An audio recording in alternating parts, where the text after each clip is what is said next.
உம்மை துதிக்கிறேன். இருந்தவரும் இருக்கிறவரும் இனிவேறும் வரப்போகிறவருமா இருக்கிற சர்வ வல்லமையுள்ள ராஜாவாகிய தேவனாகிய கர்த்தர் எங்களோடு கூட இருக்கின்றார். இன்றைய நாளிலும் நான் தேவனிடத்திலே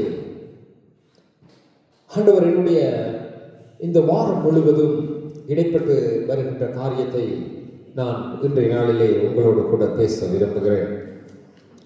தேவன் எங்களை அழைத்தார். நாங்கள் கிறிஸ்தவர்கள் என்று அழைக்கப்படுகிறோம். கிறிஸ்துவை சுமப்பவர்கள் தான் கிறிஸ்தவர்கள். கிறிஸ்துவை கேரி பண்ணுகிறவர்களும் கிறிஸ்துவை கொடுக்கிறவர்களுமாய் தேவன் எங்களை அழைத்தார். பிதா பரலோக ராஜ்யத்தை கொடுக்கும்படி தான் ஜீவனை கொடுக்கும்படி, அது பரலோக ராஜ்யத்துக்குள்ளே பிரவேசிக்கும்படி தேவனானவர் இயேசு கிறிஸ்துவை கொடுத்தார். இயேசு கிறிஸ்துவானவர் வந்து அவைகளை செய்து முடித்த அப்போஸ்தலர்களுக்கு அதிகாரத்தை கொடுத்தார். நீங்கள் போய் என் நாமத்தினாலே பிரசங்கம் பண்ணுங்கள், என் நாமத்தினாலே பேய்களை துரத்துங்கள், என் நாமத்தினாலே சீசர்களாக்கி ஞானஸ்தானம் கொடுங்கள், போய் பேசுங்கள் என்கின்ற அதிகாரத்தை கொடுத்தார். நாங்கள் கிறிஸ்தவர்களாக இருக்கிற நாங்கள், அதாவது கிறிஸ்துவை விசுவாசிக்கிற நாங்கள், விசுவாசத்தினாலே தான் நாங்கள் தேவனிடத்திலே சேர்ந்தோம். அந்த விசுவாசிக்கிற நமக்கு இன்னும் ஒரு காரியம் இருக்கு. நாங்கள் அதை வாயினாலே அறிக்கை பண்ணுகிறவர்களாய் காணப்படுகிறோம். ஒருவன் இயேசு கிறிஸ்துவை பிதா மரித்தோரிலிருந்து உயிர்த்தெழுப்பினார் என்று சொல்லி அவன் விசுவாசிக்கும் போது, அவரை சொந்த இரட்சகனாய் அவன் ஏற்றுக்கொள்ளும் போது, இவைகளை வாயினாலே அறிக்கையிடும் போது அவன் தேவனுடைய பிள்ளையாகின்றான். சோ அவன் நாங்கள் சொல்லுகிற அந்த வார்த்தையிலே ஒன்றுமல்ல, ஆனால் தேவன் அந்த வார்த்தைக்கு கொடுக்கிற அதிகாரத்தினாலே அவைகள் அப்படியே ஆகின்றது. நாங்கள் பேசுகிறதினாலே அல்ல, அந்த வார்த்தையிலே அதிகாரத்தையும் ஜீவனையும் வல்லமையையும் அது செயற்படுத்தி முடிக்கத்தக்கதாய் தேவன் அதிகாரத்தை அந்த வார்த்தைக்கு கொடுத்திருப்பதனால் அந்த வார்த்தை அதை செய்து முடிக்கின்றது. ஏனென்றால் ஒருவன் கிறிஸ்துவை விசுவாசிப்பது நித்திய ஜீவன் என்று தேவன் சொல்லி வைத்திருக்கிறார். அப்ப கிறிஸ்துவை விசுவாசிக்கிறவனுக்கு நித்திய ஜீவன் உண்டு என்று சொல்லி சொன்ன அந்த வசனம் கிறிஸ்துவை விசுவாசிக்கிறவனுக்கு நித்திய ஜீவனை ஏற்படுத்தும். அப்ப அந்த தேவனுடைய வார்த்தையின் வல்லமை வெளிப்பட வேண்டுமானால் நாங்கள் விசுவாசிக்க வேண்டும், அதே நேரம் பேச வேண்டும். அப்ப நாங்கள் பேசுகிறவர்களாய் காணப்பட வேண்டும். விசுவாசிக்கிறவர்களோடு மாத்திரமல்ல, விசுவாசிக்கிறதோடு மாத்திரமல்ல, அதை நாங்கள் பேசுகிறவர்களாயும் காணப்பட வேண்டும். எப்படி என்றால், நான் ஒரு காரியத்தை குறித்து விசுவாசிப்பேனானால் அதை நான் காண வேண்டுமானால் நான் அதை பேச வேண்டும். இயேசு கிறிஸ்துவானவர் அற்புதங்கள், அதிசயங்கள், அடையாளங்களை அவர் செய்த இடங்களில் எல்லாம் பார்த்தீர்கள் என்றால் அவர் பேசினார். அவர் பார்த்தாலே நடக்கும். அவர் சுகமாக்குறதற்கு பேச தேவையில்லை, கை வைத்தாலே சுகமாகும்.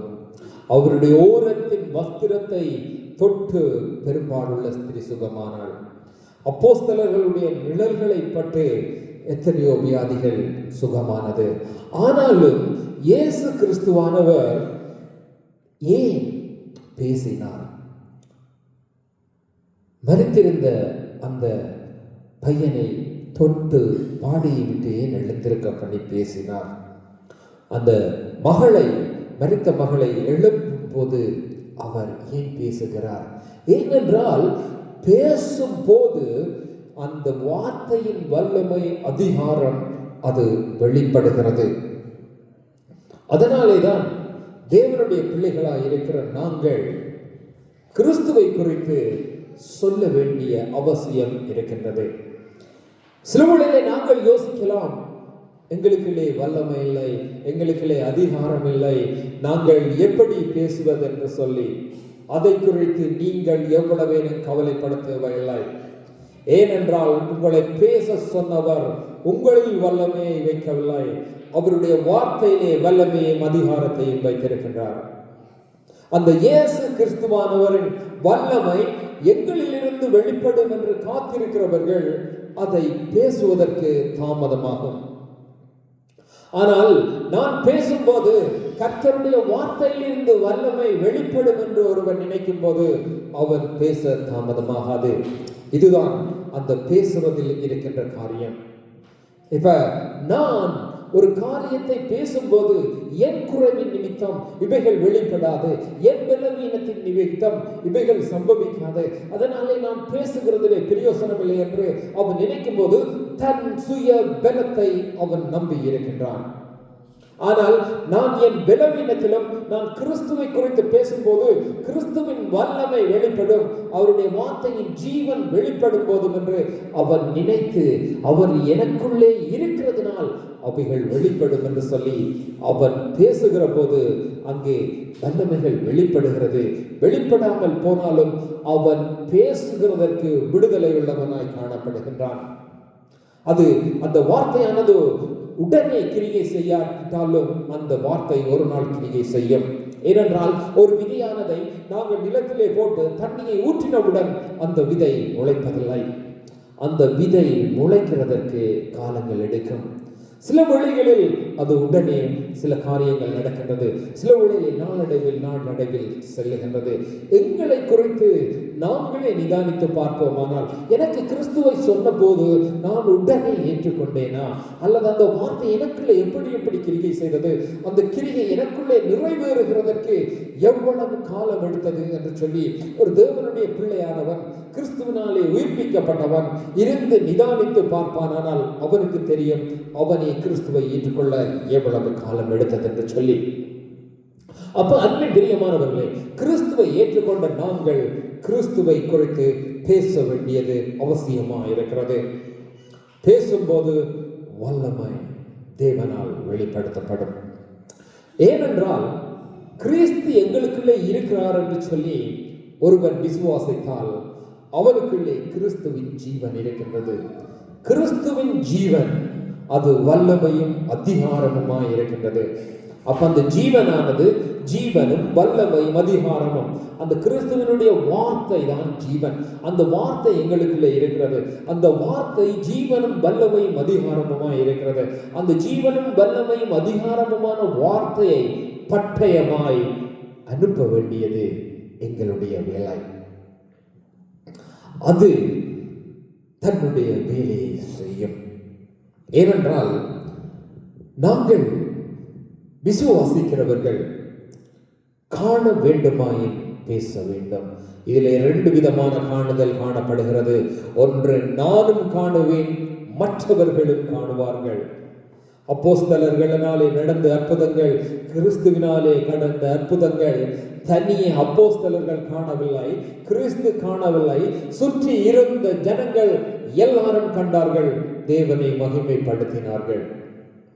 நாங்கள் இந்த இடத்திலே அற்புதங்கள், அதிசயங்கள், அடையாளங்களை நான் ஏன் சொல்லுகிறேன் என்று சொன்னால் அவைகளை விசுவாசித்து பேசுங்கள். நடப்பிப்பது தேவன்.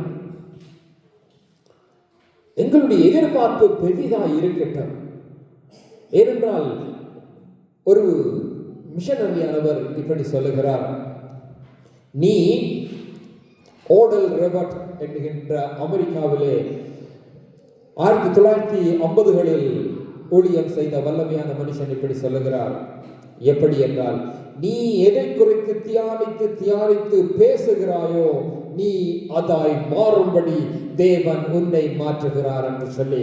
ஏனென்றால் தேவனுடைய வல்லமை என்னில் வெளிப்படும் என்று நீ நம்பி அதையே பேசுவாயானால் அதை தேவன் செய்ய வேண்டிய நிர்பந்தத்துக்கு தேவன் உட்படுத்தப்படுகின்றார். அதே நேரம் தேவன் அதை செய்து முடிக்கின்றார். ஏனென்றால் இவன் என்னை நம்பி பேசுகிறான் என்று சொல்லி. ஒருவன் தேவனை நம்பி போகும்போது, தேவன் அவருக்கு நம்பிக்கைகளை அதிக கொடுத்து அனுப்பும் போது தேவன் அவைகளை செய்வது உண்டு. இயேசு பேசினார், வல்லமையை கண்டோம். அப்போஸ்தலர் பேசினார், வல்லமையை கண்டோம். தேவன் இயேசு கிறிஸ்துவானவர் கடவுள்.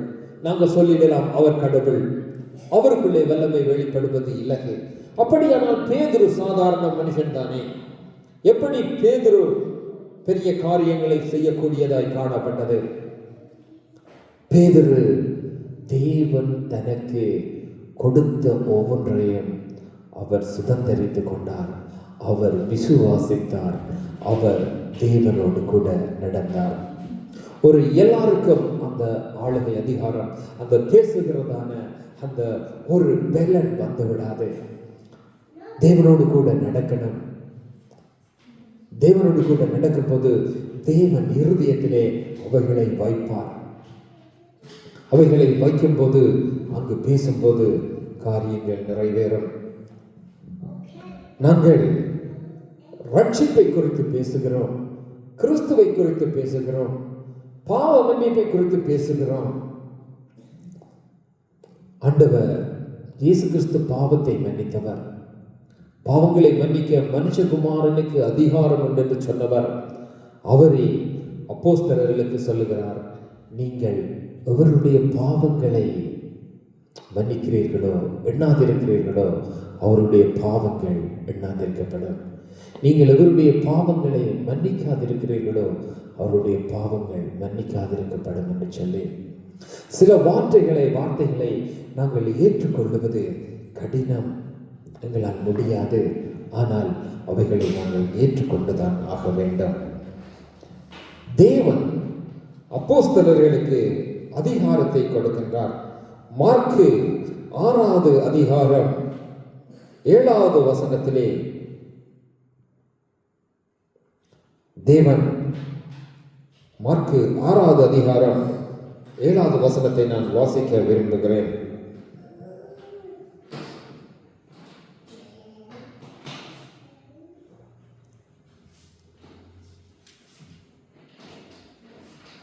அவர் 12 அழைத்து அசுத்த ஆவிகளை துரத்த அவர்களுக்கு அதிகாரம் கொடுத்து,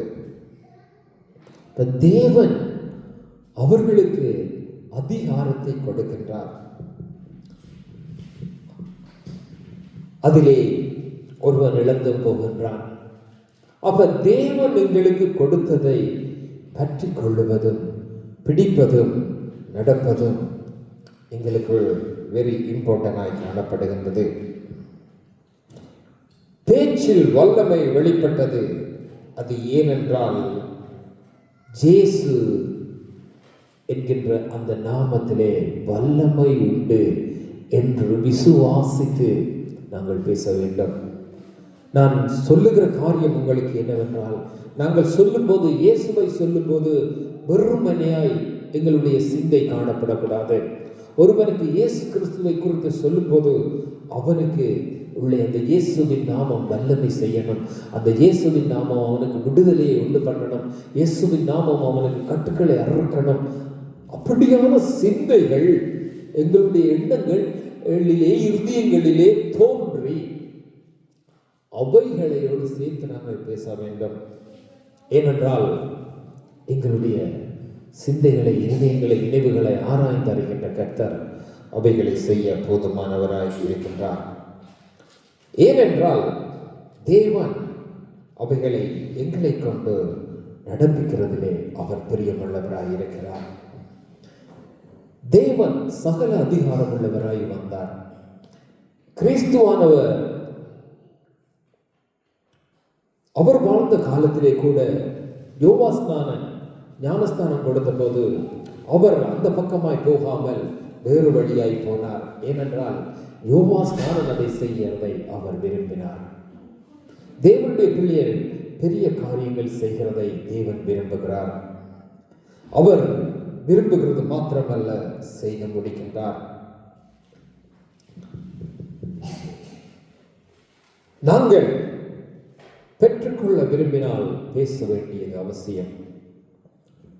நாங்கள் ஒருவரிடத்திலே ஒரு காரியத்தை கேட்டு பெற்றுக்கொள்ள வேண்டுமானால் நாங்கள் வாயை திறந்து அவரிடத்திலே கேட்க வேண்டியது அவசியம். அதே போல நாங்கள் இன்னொருவருக்கு ஒரு காரியத்தை கொடுக்க விரும்பினால் அவர் பெற்றுக்கொள்ள விரும்புகிறாரா என்று சொல்லி அவர் அதை அறிந்து அவர் பேசும்போது அதை கேட்டு கொடுக்கும் போது அவங்க அதை வெறுக்க மாட்டாங்க. சில வேளையில் ஒருவர் பேசாமல் இருக்கும்போது ஓகே நான் இதை அவருக்கு கொடுப்போம் என்று சொல்லி நான் போய் பேசி கொடுத்து அவர் வேண்டாம் என்றால் அப்ப பேசாவிட்டாலும் கொடுக்கலாம். ஆனால் அது சில வேளைகளில் வேண்டாம் என்று சொல்லி நிராகரிக்கப்படும். ஆனால் பேச்சினாலே இருக்கின்ற அந்த அந்த அந்த பேச்சு கன்வர்சேஷனுக்குள்ளே வரும்போது அவர்கள் பெற்றுக்கொள்ள விரும்புகிறார்கள் என்று அறிந்தால் கொடுக்கிறது இலகுவாய் இருக்கும். அப்ப நாங்கள் பரத்திலிருந்து பெற்றுக்கொண்டு கொடுக்கிறவர்கள், இலவசமாய் பெற்று இலவசமாய் கொடுக்கிறவர்கள். அப்ப அந்த கொடுக்கிறது பேச்சிலே காணப்பட வேண்டும். நான் ஏன் இவைகளை சொல்லுகிறேன் என்று சொன்னால், தேவன் நாங்கள் அவரை விசுவாசிக்கிறதோடு மாத்திரமல்ல, அவரை விசுவாசிக்கிறவன் மற்றவர்களுக்கும் காரியங்களை சொல்லி அவர்களையும் விசுவாசிக்க வைத்து அவர்களையும் தேவனுடைய பிள்ளைகள் ஆக்கும்படி நடத்தத்தக்கதாய் பேசத்தக்கதாய் அவர் அதிகாரத்தை கொடுத்திருக்கிறார். அதை சில வேளையில் தேவனுடைய பிள்ளைகள் பேசுவதில்லை. தேவன் கிறிஸ்துவை குறித்து இந்த பூமியிலே வெளிப்படுத்தினார். அந்த கிறிஸ்துவை வெளிப்படுத்துகிறது தான் இந்த பூமி ஆவலாய் இருக்கிறது. இந்த கிறிஸ்துவை வெளிப்படுத்துகிறது தான் எங்களுடைய வேலையாய் இருக்கிறது. கிறிஸ்துவை காண்பிக்கிறது தான் எங்களுடைய வேலையாய் இருக்கிறது. அவன் அவைகளை விசுவாசித்து செய்யும்போது தேவன் அதை முளைக்க பண்ணுகிறார். அது சில வேளைகளில் நான் முதல் சொன்னது போல இன்றைக்கு முளைக்கலாம், நாளைக்கு முளைக்கலாம். சில வேளையில் ஒரு வியாதியஸ்தர்களுக்கு நீங்கள் ஜெபம் பண்ணலாம், அது உடனே சுகமாகலாம். அதை சுகமானதை கூட குறிப்பிட்ட காலங்களுக்கு பிறகுதான் காணலாம். ஆனால் ஜெபம் வெறுமனையே திரும்பாது. விசுவாசம் உள்ள ஜெபம் பிணியாளிகளை குணமாக்கும். நான் தேவன் விரும்புகிற காரியம்தான் இது. தேவன் செய்ததும் அதுவேதான். இயேசு கிறிஸ்துவானவர், நாங்கள் பார்க்கிறோம், சில காரியங்களை நான் இந்த இடத்திலே காண்பிக்க விரும்புகிறேன். ஏனென்றால் அதை போல நாங்களும் எங்களுடைய வாழ்விலே செய்யத்தக்கதாய் தேவன் விரும்புகிறவராய் இருக்கிறார். நாங்கள் வல்லமையானவர்கள் என்பதை காண்பிப்பதற்காகவோ அல்லது பெருமையானவைகளை நாங்கள் பெற்றுக்கொள்வதற்காகவோ அல்லது மற்றவர்களுக்கு முன்பாக எங்களை காண்பிக்கிறதற்கான பெருமைக்கு ஏதுவானவைகளாய், கனத்துக்கு ஏதுவானவைகளாய், மகிமைக்கு ஏதுவானவைகளாய் எண்ணுவதற்கு அல்ல. இதில் நாங்கள் முதல் தெளிவாக இருக்கணும். எங்களுடைய இருதயம் முதல் தேவன் முன்பாக தாழ்மைப்படுத்தப்பட வேண்டும். எல்லா நினைவுகளையும் தேவன் அறிகிறார். அப்ப பெருமையுள்ள இருதயத்தோடு நாங்கள் போக முடியாது. தேவனுடைய நாமம் மகிமைப்பட வேண்டும், ஜனங்கள் விடுதலையாக வேண்டும் என்கின்ற அந்த நினைவுகளோடு நாங்கள் செய்ய வேண்டியது அவசியமாய் காணப்படுகின்றது. மத்தேயு 8வது அதிகாரத்திலே 2வது வசனம் 3வது வசனத்தை நான் வாசிக்கின்றேன். அப்பொழுது குஷ்டரோகி ஒருவன் வந்து அவரை பணிந்து, ஆண்டவரே, உமக்கு சித்தமானால் என்னை சுத்தமாக்க உம்மால் ஆகும் என்றார். 3வது வசனம், இயேசு தமது கையை நீட்டி அவனை தொட்டு, எனக்கு சித்தம் உண்டு, சுத்தமாகு என்றார். உடனே குஷ்டரோகம் நீங்கி அவன் சுத்தமானான். தேவன் பேசுகிறார். அதே ஜீவன், அதே ஆவி எங்களுக்குள்ளே காணப்படும் போது நாங்களும் அதையே செய்ய வேண்டும். இந்த மைக் நான் பேசினாலும் சத்தத்தை வெளியே கொடுக்கும், இன்னொருவர் பேசினாலும் அதை இந்த சத்தத்தை வெளியே கொடுக்கும்.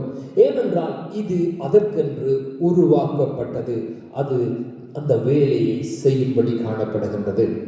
அதே போலதான் இயேசுவின் ஜீவன் ஒரு மனுஷனுக்குள்ளே காணப்படும் போது அந்த இயேசுவின் ஜீவன் எதை செய்ததோ அதை செய்ய அந்த ஜீவன் பிரியப்படும். அந்த ஜீவன் அதை செய்து முடிக்கும். நீங்கள் தேவனுக்குள்ளே எழும்பி பிரகாசிக்கவும் தேவன் பெரிய காரியங்களையும் செய்ய வேண்டும் என்கின்ற சிந்தை உங்களுடைய இருதயங்களில் உண்டானால் நீங்கள் பயப்படாமல் விசுவாசம் உள்ளவர்களாய் ஜெபம் பண்ணி நீங்க பேசுங்க. அங்கு ஜீவன் உண்டாயிருக்கும். அந்த ஜீவனை உண்டு பண்ணுகிறவர் தேவனாகிய கர்த்தராய் இருக்கிறார். ஏனென்றால் அந்த வார்த்தை ஆல்ரெடி ஜீவனும் வல்லமையும் அதிகாரமுமாய் அங்கு காணப்படுகிறது. அப்ப தொட்டவர், ஆண்டவர் தொட்டால் சொல்லவே இல்லை, தேவையில்லை, உடனே. ஆனால் ஆண்டவர் பேசுகின்றார். ஏனென்று சொன்னால் அவர் சொல்லுகிறதை ஜற்ற ஜனங்களும் காணும்படி அங்கு அவன் சுத்தமாகிறதை அவர்கள் காணுகிறார்கள். கண்டபோது தேவனை மகிமைப்படுத்துகிறார்கள். பயப்படுத்துவதல்ல, நடக்குதா நடக்கலையா என்ற சந்தேகம் தேவையில்ல, நடக்குமா நடக்காதா என்கின்ற சந்தேகம் அவவிசுவாசம் தேவையில்ல. அவவிசுவாசம் இருந்தால் செய்யாதீர்கள். ஏனென்றால் அவவிசுவாசம் இருந்தால் செய்ய முடியாது என்பதை மார்க்கு 6வது அதிகாரம் 1வது வசனத்திலிருந்து 5வது வசனம் மட்டும் பார்க்கலாம். ஏனென்றால் அவவிசுவாசத்தின் நிமித்தமே தேவன் அந்த இடத்திலே ஒரு அற்புதங்களையும் ஒரு சிலரை சுகமாக்கிவிட்டு அற்புதங்கள், பெரிய அற்புதங்களை தேவன் செய்யாமல் போகின்றார். தேவன் வந்தது அங்கு அற்புதத்தை செய்யவே. ஆனால் அவர்களுடைய அவவிசுவாசம் அங்கு அற்புதத்தை நடப்பிக்கவில்லை. அதே வேளையை போலத்தான் நாங்களும் அவவிசுவாசத்தோடு காணப்பட்டு ஒரு காரியத்தை செய்துவிட முடியாது. இயேசு கிறிஸ்துவானவர் ஒவ்வொரு முறையிலும் ஒவ்வொரு இடத்திலும் பார்த்தீங்க என்று சொன்னால் பேசுகிறார், வல்லமை வெளிப்படுகிறது, அந்த ஜீவன் அவர்களுக்குள்ளே கொடுக்கப்பட்டிருந்தது. அப்போஸ்தலர்களும் பல இடங்களிலே பேசுகிறார்கள், வல்லமை வெளிப்படுகிறது, அதிகாரம் ஆளுகைகள் கொடுக்கப்பட்டிருக்கிறது. இயேசு கிறிஸ்துவானவர் சொல்லுகிறார், பிதா எனக்கு தந்தவைகளில் ஒன்றையும் உங்களுக்கு கொடாதிரார் என்று சொல்லி. அப்ப எங்களுக்குள்ளே தேவன் அவைகளை வைத்திருக்கின்றார். அவைகள் ஜீவன் அடையத்தக்கதாய், உயிரடையத்தக்கதாய், பலனடையத்தக்கதாய் எங்களுடைய வாழ்வை மாற்றி அதற்குள்ளே எங்களை ஒப்படைக்க வேண்டியது அவசியமாக இருக்கின்றது. தேவன் பட்சபாதம் இல்லாதவர், ஒவ்வொருவருக்கு அப்படி கொடுக்கிறவர் அல்ல. தேவன் கொடுத்ததை எவன் யூஸ் பண்ணுகிறானோ அவனுக்கு அதிகமாய் கொடுக்கின்றார். உங்களுக்கு தெரியும், 5 தாலந்து, 2 தாலந்து, 1 தாலந்து.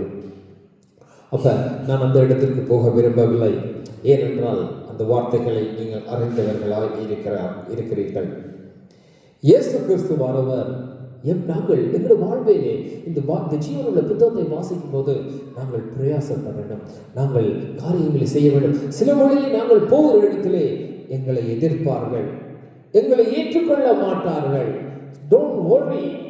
ஏனென்றால் இயேசு கிறிஸ்துவையே ஏற்றுக்கொள்ளாமல் மறுதலித்தவர்கள் உண்டு, அவருடைய வார்த்தைக்கு கீழ்ப்படியாதவர்கள் உண்டு, அவரிடத்திலே வராதவர்கள் உண்டு.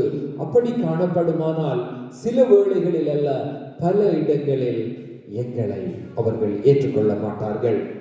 ஆனாலும் சோர்ந்து போகாதிருங்கள், இது கடைசி காலமாய் இருக்கிறது. சோர்ந்து போகாதிருந்து நாங்கள் காரியங்களை செய்ய வேண்டியது இன்றைய நாட்களில் கடமையாய் இருக்கின்றது. இயேசுவானவர் நாங்கள் பார்க்கிறோம், லாசரு மரித்திருந்தார், அவர் கல்லறையிலே வைக்கப்பட்டிருந்தார். மரித்திருந்த லாசருவை யோவான் 11வது அதிகாரம் 43வது வசனத்திலே அவர் சொல்லுகிறார், வெளியே வா. அவர் வெளியே வா என்று கூப்பிட்ட போது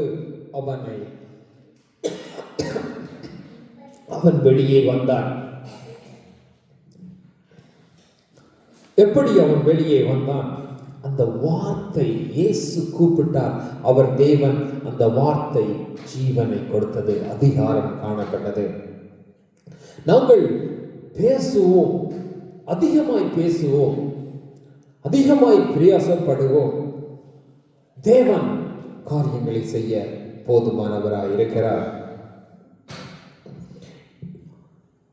ஆண்டவர் விரும்புகிறார் தேவனுடைய பிள்ளைகள் பேச வேண்டும் என்றும் அதிலே அவர் வெளிப்பட வேண்டும் என்றும் தேவன் விரும்புகின்றார். அதற்காக காத்திருக்கிறவர்களை அதற்காக தேவன் ரெடி பண்ணி நடத்தவும் தேவன் விரும்புகிறவராய் இருக்கிறார். நாங்கள் பார்வைக்கு சிறு பிள்ளைகளாய் இருக்கலாம், பார்வைக்கு சிறுவர்களாக இருக்கலாம். ஆனால் தேவன் விசுவாசிக்கும் போது தேவனால் கூடாத காரியம் ஒன்றுமில்லை. பாருங்க, இயேசு கிறிஸ்து எப்படி அவர்களை நடத்துகின்றார், எப்படி அவர் பேசுகின்றார். அன்பினாலே எல்லாவற்றையும் செய்ய பிரயாசப்படுங்க. ஒரு நோயாளியை கண்டால் அவன் முதலாவது அன்பு செலுத்துங்க. அவனுக்காக உங்களுடைய இருதயம் கலங்கட்டும், இருதயம் உடைக்கப்படட்டும், இருதயம் பாரப்படட்டும். ஆண்டவரே, இவன் சும்மா சுகமாக கூடாதா என்கின்ற சிந்தைகள், இருதயங்கள் உங்களுடைய இருதயத்தை நிரப்பட்டும். நீங்கள் போய் ஜெபம் பண்ணுங்க, தேவன் பெரிய காரியத்தை செய்வார். அப்படித்தான் பெரிய பெரிய அற்புதங்களை தேவன் நடப்பிக்கின்றார். நான் இவைகளை பேசும்போது உங்களுக்கு சில வேளைகளில் என்னடா ஜோயல் இப்படி பேசுகிறார் என்று நீங்கள் சொல்லலாம். ஆனால் தேவன் ஒருவரை அறிவார். நான் அறியாததை, மற்ற மனுஷர்கள் அறியாததை, நான் இன்றைக்கு இதை பேசுவதற்கு தேவன் எனக்கு அதிகாரம் கொடுத்ததை தேவன் அறிவார். சில ஜனங்கள் அறிவார்கள். அதை மட்டுமே என்னால் இப்பொழுது சொல்ல முடியும். அப்ப மார்க்கு 6வது அதிகாரத்திலே 7வது வசனத்திலே தேவன் அவர்களுக்கு அதிகாரம் கொடுத்து அனுப்புகிறார். எப்படி? அசுத்த ஆவிகளை துரத்தும்படி. ஏனென்றால் அசுத்த ஆவிகள் தான் எல்லாவற்றையும் நடப்பிக்கின்றது. வானத்தில் இருந்து தள்ளப்பட்ட வலு சட்டமாகிய பாம்பாகிய பிசாசாகிய லூசிபர், அவனுக்கு கீழே பல ஆவிகள் காணப்படுகின்றது. அந்த ஆவிகளை தான் இந்த நோய்கள் காரியங்களை செயற்படுத்துகிறது. முடமும் குருடும் உள்ள ஆவி, செவிடும் ஊமையும் உள்ள ஆவி என்று சொல்லி நாங்கள் பல இடங்களிலே வாசிக்கின்றோம். அப்ப அந்த பிசாசை துரத்தினால் நோய்கள் விலகி ஓடுவதை நாங்கள் பார்க்கிறோம். அந்த பிசாசை கூட ஆண்டவர் அதட்டினதை நாங்கள் பார்க்கிறோம். லூக்கா 4வது அதிகாரம் 35வது அதிகாரத்தின் 35வது வசனத்திலே நாங்கள் பார்க்கிறோம். ஆண்டவர் பிசாசை அதட்டுகிறார். ஆண்டவர் பிசாசை அதட்டுகிறார். அதே நேரம் பேதுருவுக்கு, அப்போஸ்தலர்களுக்கு அந்த வல்லமையை, அதிகாரத்தை கொடுக்கின்றார். அவர் அவர்களுக்கு மாத்திரமல்ல, தேவனால் பிறந்த ஒவ்வொருவருக்கும், அதாவது தேவனுடைய ஆவியினாலே பிறந்த ஒருவனுக்கும், பரிசுத்த ஆவியை பெற்ற ஒவ்வொருவருக்கும் தேவன் அந்த அதிகாரத்தை கொடுத்திருக்கிறார். அந்த அதிகாரத்தை எடுத்துக்கொண்டு நடப்பதும், அதை அறியாமல் இருப்பதும், அது எங்களுடைய கரங்களிலே காணப்படுகின்றது. தேவன் அவர் ஒருவரே நல்லவர். அப்ப அவர் எங்களை அனுப்புகிறதின் நோக்கம், அப்போஸ்தலர்களை அனுப்பினதின் நோக்கம். அதே போலதான் ஒவ்வொரு பிள்ளைகளும் சுவிசேஷகர்களாய், தேவனுடைய ராஜ்யத்தின் வேலைக்காரர்களாய் அறுவடை போகும்போது கிறிஸ்து எவ்வண்ணமாய் போனாரோ, அப்போஸ்தலர்கள் எவ்வண்ணமாய் போனார்களோ, அவ்வண்ணமாய் தான் தேவன் ஒருவரையும் அனுப்புகிறார். ஆனால் போகிறவர்களாகிய நாங்கள் தான் அந்த சிந்தைகளில் எங்களுக்கு விடுதலைகள் காணப்படாததினால், அந்த அதிகாரம், அந்த காரியங்களுக்குள்ளே நாங்கள் இன்னும் தெளிவாய் இல்லாததினால் சில காரியங்களை எங்களாலே சுதந்திரிக்க முடியவில்லை. 4வது அதிகாரம் 35வது வசனம். இயேசு அதற்கு, நீ பேசாமல் இவனை விட்டு புறப்பட்டு போ என்று அதை அதட்டினார். அப்பொழுது பிசாசு அவனை ஜனங்களின் நடுவே தள்ளி அவனுக்கு ஒரு சேதமும் செய்யாமல் அவனை விட்டு புறப்பட்டு போனது. எல்லாரும் ஆச்சரியப்பட்டு இந்த வார்த்தை என்னமோ என்று பேசுகிறார்கள். இவர் அதிகாரமும் வல்லமையும் உடையவராய் பேசுகிறார். நாங்களும் தேவனுடைய பிள்ளைகளாகிய நாங்களும் அதிகாரம் உள்ளவர்களாய் பேச பழகிக்கொள்ள வேண்டும். The power of the Lord, the power of the Holy Spirit, the power of the word, the kingdom of heaven, அது பவர் தான் இருக்கிறது, வல்லமையாய்த்தான் இருக்கிறது. அதனுடைய வேலைக்காரர்களும் அப்படித்தான் இருக்கிறார்கள். ஒரு ராஜாவினுடைய ராஜ்யத்துக்கு கீழே காணப்படும் போது அந்த ராஜாவினுடைய ஒரு வேலைக்காரனை பார்த்தால் அந்த ராஜா பலத்தினாலும் எல்லாத்திலும் பலத்து காணப்படுவானால் அந்த வேலைக்காரனை காணும் போது மற்ற ராஜ்யத்தின் வேலைக்காரர்கள் பயப்படுவார்கள். ஒரு ராஜா சகலவற்றையும் ஆளுகை செய்து வருகிறான். அவனுக்கு கீழே அவனுடைய அதிகாரத்திலும் குறைந்த ஒரு ராஜா காணப்படுகிறான். அவனுடைய தேசத்துக்கு இந்த அதிகாரத்துக்கு உட்பட்ட ராஜாவினுடைய வேலைக்காரன் போகிறான். அவனை கண்டபோது எதிரியா இருந்தாலும் ஆனால் அவனை யார் என்று நீ விசாரிக்கும் போது நான் இந்த ராஜாவினுடைய வேலைக்காரன் என்று சொன்னால் அவனை குறித்ததான பயம் உண்டாயிருக்கும். ஏனென்றால் அந்த அதிகாரம் அப்படிப்பட்டதாய் காணப்படுகிறது. அதே போலதான் தேவனுடைய ராஜ்யத்துக்கு ஒரு அதிகாரம் உண்டு. தேவனுடைய ராஜ்யத்துக்கு உட்பட்டவர்களுக்கு ஒரு அதிகாரம் உண்டு. தேவன் கொடுக்கிற அதிகாரம் இந்த பூமியிலே காணப்படுகிறது. அந்த அதிகாரத்தை முதல் நாங்கள் எங்களுக்குள்ளே எடுக்க வேண்டும், எடுத்து நாங்கள் கடந்து செல்ல வேண்டும். தேவன் அதைத்தான் விரும்புகிறார். நாங்கள் யோவான் 4வது அதிகாரத்திலே கூட 50வது வசனத்திலே வாசிக்கலாம். ஒரு ராஜாவினுடைய மனுஷன் வந்து தன்னுடைய பிள்ளையை சுகமாக்க வேண்டும் என்று கேட்கிறார். கேட்கும்போது தேவன் அவனுக்கு சொல்லுகிறார், நீ போ என்று சொல்லி அவன் சுகமாவான் என்று சொன்னபோது அவன் விசுவாசத்தோடு கடந்து செல்லுகிறான். அந்த வார்த்தை சொல்லுகிறது. நான் அந்த வார்த்தையை வாசிக்கிறேன். யோவான் 4வது அதிகாரம்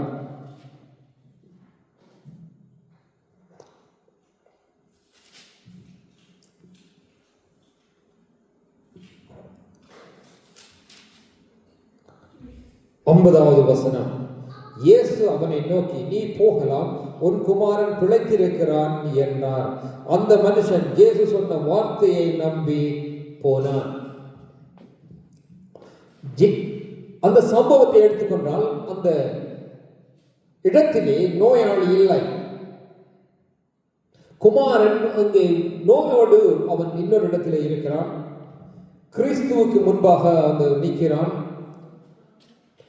இந்த ராஜாவினுடைய மனுஷன் அவன் தேவரீர், என் மகனை நீ வந்து சுகமாக்கும் என்கிறான். ஆனா ஆண்டவர் சொல்லுகிறார், நீ போ, குமாரன் சுகமானான் என்று. அவன் குமாரன் சுகமானதை காணவில்லை. இன்றைய நாட்கள் என்றால் சொன்னால் போன் அடிச்சு கேட்டுட்டு அந்த நேரங்களிலே, ஆனா அவன் இயேசு சொன்ன வார்த்தையை விசுவாசித்து அவன் போகிறான். அந்த நாளிகையிலே அவன் சுகமானான். அதே போலதான் இந்த ஜீவனுள்ள வார்த்தைகள் கொடுக்கப்பட்டிருக்கிறது. இதில் உள்ள வார்த்தைகள் என்னுடையவைகள், இவைகள் எனக்குள்ள வாழ்க்கை, இவைகள் எனக்காக தந்திருக்கிறது, தேவனுடைய ராஜ்யத்துக்காக தந்திருக்கிறது. பிதா எனக்கு இவைகளை தந்திருக்கிறார்.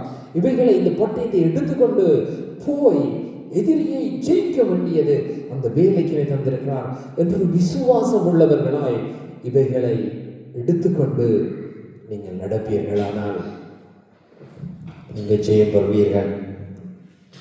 அப்பொழுது தேவன் உங்களோடு கூட இருப்பதை நீங்கள் காண முடியும்.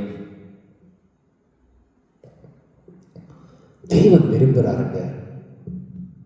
தேவன்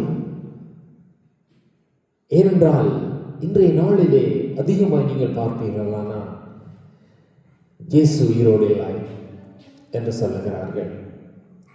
ஜீசஸ் கிரைஸ்ட் இஸ் எக்ஸிட் என்று சொல்லுகிறார்கள். சில பேர் இல்லை, அவர் ஜீவனோடு இருக்கிறார்கள் என்கிறார்கள். ஜீவனோடு இருப்பதை அவர்கள் காணவில்லை. அப்ப இயேசு கிறிஸ்து உயிரோடு இல்லை என்கிறார்கள். அப்ப இயேசு கிறிஸ்து உயிரோடு இருக்கிறார் என்பதை நாங்கள் அவனுக்கு காண்பிக்க வேண்டுமானால் இந்த கிறிஸ்துவின் ஜீவனோடு கூட நாங்கள் போக வேண்டும். பலத்த அற்புதங்கள், அடையாளங்கள், அதிகாரங்கள் செய்ய தேவையில்லை. ஒரு மனுஷனோடு பேசுவதற்கும், ஒரு மனுஷனோடு பேசி அவனை கிறிஸ்துவை ஏற்றுக்கொள்ள வைப்பதற்கும், இங்கு அவனுக்குள்ளே விடுதலை உண்டாவதற்கும் இந்த கர்த்தருடைய வசனத்தின் வல்லமை, அதிகாரம் தேவைப்படுகின்றது. ஈசுவா இலகுவாக ஒரு மனிதனை நாங்கள் விடுவித்து விட முடியாது. அவனுக்குள்ளே அவனை மனம் திரும்ப பண்ணிவிட முடியாது. ஏனென்றால் ஒரு பாவி மனம் திரும்பும் போதுதான் பரலோக ராஜ்யம் மகிமைப்படுகிறது, அங்கே மிகுந்த மகிழ்ச்சி உண்டாகிறது என்று சொல்லி நாங்கள் யாக்கோபு 5:20 வாசிக்கலாம். நீ ஒருவனை மரண இருளிலே இருந்து நீ விலக்கினால், அவனை, அதாவது பாவத்திலே இருந்து மார்க்கம் தப்பி அலைகிறவனை நீ விடுவித்தால் அவனை மரண இருளில் இருந்து விடுவிக்கிறாய் என்று சொல்லி நாங்கள் வாசிக்கிறோம். அப்ப ஒருவனை நாங்கள் விடுவிக்கும் போது அவனை மரண இருளில் இருந்து விடுவிக்கிறோம். அப்படியானால் அந்த மரண இருளில் இருந்து அவனை விடுவிப்பது என்பது லேசான காரியம் அல்ல. அது இயேசுவின் நாமத்தினாலே தான் ஆகும். அப்படி போகும்போது அந்த இயேசுவின் வார்த்தைகளை நாங்கள் கொண்டு செல்ல வேண்டியது அவசியமாய் காணப்பட வேண்டிய கிடக்கிறது. நான் ஒரு சம்பவத்தை சொல்ல விரும்புகிறேன். நேற்று நான் ஒரு முஸ்லிம் சகோதரனோடு பேசினேன். அந்த சகோதரனுக்கு ஒரு 22-23 வயசு இருக்கும். அவனுக்கு இயேசு என்றால் ஒரு சாதாரண நபர், அதைத்தான் அவர்கள் போதித்திருக்கிறார்கள். இயேசு தேவன் உடைய குமாரன், கடவுள் என்பதை அவனால் ஏற்றுக்கொள்ள முடியவில்லை. அவனுக்கு தெரிந்ததெல்லாம் அல்லாஹ் என்கிற சொல் மாத்திரமே. அப்ப கடவுள் என்றால் அல்லாஹ். நான் அவரிடத்தில் பேசும்போது நான் அந்த இடத்துல ஒரு நிமிஷம் இருதயத்திலே ஆண்டவரை நினைத்துக் கொண்டேன். ஆண்டவர் எனக்கு ஒரே காரியத்தை தான் தெரிவித்தார். அந்த சொல் என்பது லாங்குவேஜ், கடவுளுடைய பேர் அல்லாஹ் அல்ல. இப்ப நான் அவனுக்கு சொன்னேன், கடவுள் உன்னுடைய லாங்குவேஜ்லே அல்லாஹ் என்கின்றது கடவுளை குறிக்கின்றது, ஆனால் கடவுளுடைய பேர் அல்லாஹ் அல்ல. நீ வேறு லாங்குவேஜ்க்கு போனா அங்கே அல்லான்னு சொன்னால் அவனுக்கு யாருன்னு தெரியாது. அவனுடைய லாங்குவேஜில் கடவுளின் சொல்ல சொன்னால் தான் அவனுக்கு ஓ கடவுளை குறித்து பேசுகிறாய் என்று தெரியும். ஸோ உன்னுடைய லாங்குவேஜின் படி தான் அல்லாஹ் கடவுள், இன்னொரு லாங்குவேஜின் படி அல்லாஹ் கடவுள். ஸோ கடவுளுடைய பேர் அல்லாஹ் இல்லை. ஆனால் ஜீசஸ் கிரைஸ்ட் என்று நீ சொன்னா எந்த தேசத்தில் உள்ளவனுக்கு நீ போய் சொன்னால் ஜீசஸ் இஸ் லார்ட் என்று சொல்லுவான். அதுதான் இயேசு கிறிஸ்துவுக்கு இருக்கிற அந்த மரியாதை, இந்த ஜீசஸ். அப்ப அவனுக்கு சொன்னபோது அவனுக்கு இயேசு கிறிஸ்துவை சில காரியங்களை குறித்து காண்பிய போது, அதிகாரத்தை குறித்து காண்பித்த போது, ஏன் இயேசுவின் அதிகாரங்கள் குர்ஆனிலே எழுதப்பட்டிருக்கிறது, நீ அதை குறித்து தியானித்தா, ஏன் அந்த வல்லமை அவரை ஏன் வெளியில் எடுத்து விட முடியல, ஏன் குர்ஆன் இயேசுவை எடுத்து போட்டு குர்ஆனை பேச முடியல, ஆனால் பைபிளிலே முகமது இல்லாமல் பேசப்படுவது. ஒரு சில காரியங்களை நாங்கள் அதிகாரத்தோடு பேசும்போது அங்கு இந்த வார்த்தை கிரியை செய்ய தொடங்கிறது. அவன் கிறிஸ்துவை ஏற்றுக்கொண்டவனாய் கடந்து சென்றான். தேவனுக்கே மகிமை உண்டாவதாக. ஏன் நான் இவைகளை சொல்லுகிறேன் என்றால், நாங்களும் போகும்போது நாங்கள் சாதாரணமாய் போய் ரோட்டில் இருந்து துண்டு பிரதிகளை கொடுத்துட்டு வந்துடுவோம். நாங்கள் பேசுகிறதில்லை. அவர்கள் வேண்டி வாசிக்காமலே வீசிவிட்டு போகிறார்கள். நான் கடைசியாய் ஒரு காரியத்தை காண்டி முடிக்க விரும்புகிறேன். அப்போஸ்தலர் 3வது அதிகாரம் 4வது அதிகாரத்திலே 3வது அதிகாரத்திலே எங்களுக்கு தெரியும், தாயின் வயிற்றில் இருந்து சப்பானியான ஒரு மனுஷன் அங்கு காணப்படுகின்றான். தாயின் வயிற்றிலே சப்பானியான ஒரு மனுஷன் இருக்கின்றான். அந்த மனுஷன் என்னை சுமந்து வருகிறார்கள். அதிலே சொல்லப்படுகிறது, நாங்கள் வாசித்து பார்த்தால் தெரியும், தாயின் வயிற்றிலிருந்து சப்பானியாய் பிறந்த மனுஷன் அவன் இப்ப மனுஷனாகிவிட்டான். தாயின் வயிற்றிலிருந்து பிறக்கும் போதே, அவன் குழந்தையாய் பிறக்கும் போதே சப்பானியாயிருந்து இன்றைக்கு மனுஷனாகி விட்டான் என்றால் அவனுக்கு குறிப்பிட்டது எத்தனை வருஷம் இருக்கும்? அப்படி இருந்த மனுஷனுக்கு பேதுரு யோவானும் நடந்து வருகிறார்கள். நடந்து வந்தபோது 3வது அதிகாரம் 4வது வசனத்திலே அவர்கள் நடந்து வருகிறார்கள். வரும்போது அவன் 3வது வசனத்தை நான் வாசிக்கிறேன். தேவாலயத்திலே பிரவேசிக்கின்ற போது பேதுருவையும் யோவானையும் கண்டு அவன் பிச்சை கேட்டான்.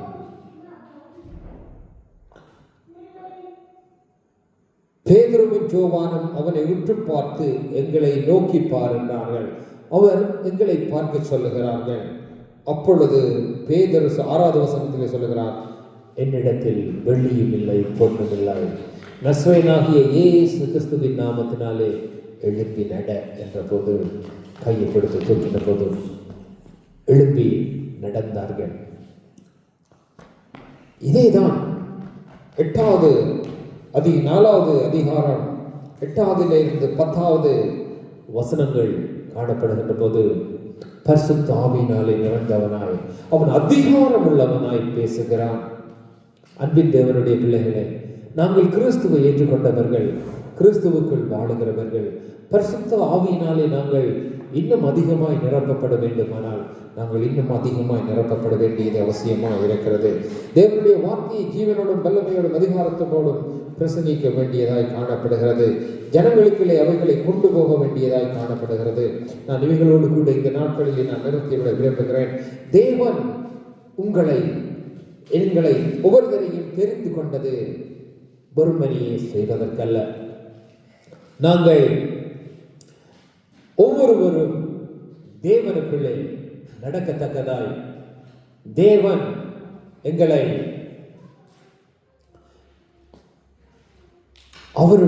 அவரை தரித்து செல்லும்படி இன்றைய நாளிலும் இந்த நாட்களிலும் நாங்கள் அதிக பிரயாசப்படுவோம். தேவனே, நாங்கள் தேவனிடத்திலே கேட்போம். தேவன் எங்களை அப்படி நடத்தும்படியாய் நீங்கள் கேட்டுக்கொள்வீர்களானால் நீங்கள் பெற்றுக்கொள்வீர்கள். பிதாவை, இந்த வேளையில் என்னுடைய சமூகத்திலே ஒப்புக்கொடுக்கிறேன். அப்பா, நீர் எங்களுக்கு தந்திருக்கிறீர்கள், எல்லாவற்றையும் எங்களுக்கு தந்திருக்கிறேன். உம்முடைய ஜீவனை எங்களுக்குள்ளே தந்திருக்கிறேன். உம்முடைய வல்லமைகள், ஆளுகைகள், அதிகாரங்களை தந்திருக்கிறேன்.